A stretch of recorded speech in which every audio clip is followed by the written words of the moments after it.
स्वप्न शास्त्र के अनुसार सपने भविष्य में होने वाली शुभ और अशुभ घटनाओं का संकेत देते हैं। यदि कोई अशुभ सपना आता है तो इससे कई प्रकार की हानि या नुकसान हो सकता है, जैसे धन हानि, बीमारी, अशुभ घटना आदि। वहीं शुभ सपना धन, उन्नति और शुभ समाचार देता है। धर्म ग्रंथों के अनुसार भगवान श्री राम को भी चित्रकूट प्रवास के दौरान एक अशुभ स्वप्न आया था। तब उसने अशुभ स्वप्न के बुरे प्रभाव से बचने के लिए भगवान शिव की आराधना की। ऐसे में धार्मिक ज्योतिष शास्त्र में अशुभ सपनों के परिणामों से बचने के लिए कुछ कारगर उपाय बताए गए हैं। नमस्कार दोस्तों, छोटका बाबा चैनल पर आप सभी का स्वागत है। यदि आप भी श्री राम के सच्चे भक्त हैं तो चैनल को सब्सक्राइब जरूर करें और कमेंट में जय श्री राम जरूर लिखें। चलिए शुरू करते हैं। अशुभ सपने क्या होते हैं? सपने हमारे जीवन का महत्वपूर्ण हिस्सा है और हमारे मन की अद्भुत शक्ति का प्रतिबिंब करते हैं। वे हमें निर्देश और संकेत देते हैं, हमारे भविष्य में होने वाली घटनाओं का पहले से ही अनुभव करवाते हैं और हमारे मन की गहराइयों को छूने का अवसर देते हैं। अशुभ सपने वे सपने होते हैं जो हमें नकारात्मक और भयानक अनुभवों की अनुभूति करवाते हैं। ये सपने नकारात्मक इमेजरी और संवेदनाओं को हमारे मन में उत्पन्न करते हैं, जो हमारी मानसिक और शारीरिक स्थिति को प्रभावित कर सकते हैं। इनमें से कुछ सपने हमारे दिनचर्या, संबंध या स्वास्थ्य की प्रतीति होते हैं, जो हमें निराशा, भय, चिंता या दुख का अनुभव कराते हैं। अशुभ सपने के लक्षण। अशुभ सपनों के कुछ लक्षण हो सकते हैं जो उस सपने की पहचान करने में मदद कर सकते हैं। ये लक्षण निम्नलिखित हो सकते हैं। 1. डरावनी और भयानक दृश्य। अशुभ सपनों में डरावनी और भयानक इमेजरी दिखाई देती है, जैसे कि मृत्यु, आपदा, रक्त, खौफ आदि। 2.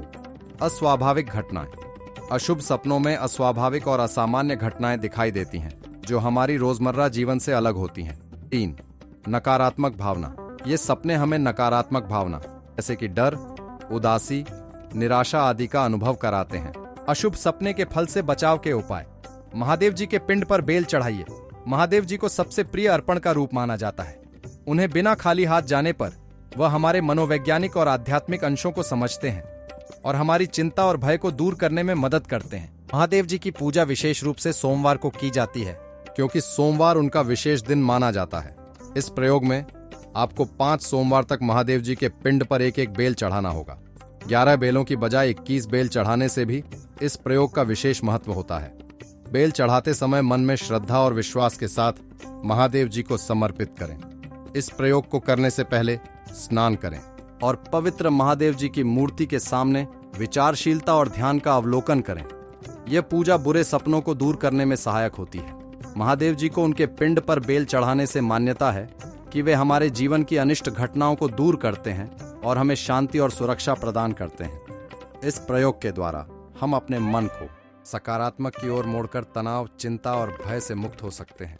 इस विशेष पूजा के बाद हमें अपने जीवन में सकारात्मक परिवर्तन देखने की उम्मीद होती है। बुरे सपनों की आवाज कम हो जाती है और हमें सुख, समृद्धि और शांति की अनुभूति होती है।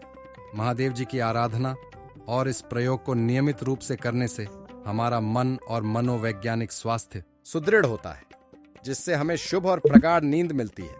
हनुमान चालीसा का जाप करें। हनुमान चालीसा भगवान हनुमान की प्रमुख प्रार्थना है और इसे विशेष मान्यता के साथ पढ़ा जाता है। हनुमान जी को भक्तों द्वारा पूरी तरह से डरावने सपनों से बचाने का शक्तिशाली संदेश माना जाता है। चालीसा में दिए गए श्लोकों के जाप से निश्चित रूप से बुरे सपनों के प्रभाव को कम किया जा सकता है। हनुमान चालीसा का जाप करने से पहले एक पवित्र स्थान पर बैठें या पूजा कक्ष में जाएं। श्रद्धा और भक्ति के साथ हनुमान जी की आराधना करें। फिर हनुमान चालीसा को ध्यान से पढ़ें और उसका जाप करें। हर श्लोक को मनोयोग से चाहे एक बार पढ़ें या जाप करें। अपने मन को पूरी तरह से चालीसा में लगाएं और भक्ति और श्रद्धा के साथ जाप करें। हनुमान चालीसा का जाप करने से हमारा मन और मानसिक स्वास्थ्य सुदृढ़ होता है, हमें भय, चिंता और तनाव से मुक्त करता है, शांति और सुरक्षा की अनुभूति प्रदान करता है। हनुमान जी की कृपा से बुरे सपनों की आवाज कम हो जाती है और हमें सकारात्मक और प्रगाढ़ नींद मिलती है। इसलिए हनुमान चालीसा का जाप करके हम अपने जीवन को बुरे सपनों से बचा सकते हैं और चिंता मुक्त जीवन का आनंद उठा सकते हैं। हनुमान जी की कृपा से हमें भगवान के आदर्शों का पालन करने की शक्ति मिलती है और हम सकारात्मक और शुभ जीवन की ओर आगे बढ़ते हैं। महामृत्युंजय का पाठ करें। महामृत्युंजय मंत्र भगवान शिव का एक प्रभावशाली मंत्र है। इस मंत्र का जाप करने से मनुष्य की सभी बाधाएं और परेशानियां दूर हो जाती हैं। प्रतिदिन भगवान शिव की पूजा करने और महामृत्युंजय पाठ का जाप करने से मनुष्य की डरावने सपनों की समस्या दूर हो जाती है। तो दोस्तों, आज के लिए बस इतना ही। उम्मीद करता हूं हमारे द्वार दी गई जानकारी आपको पसंद आई होगी। मित्रों, अगर यह वीडियो पसंद आई हो तो लाइक शेयर जरूर करें। अगर आपने हमारा चैनल सब्सक्राइब नहीं किया है तो सब्सक्राइब करें। और हाँ, लास्ट तक देखने के लिए धन्यवाद।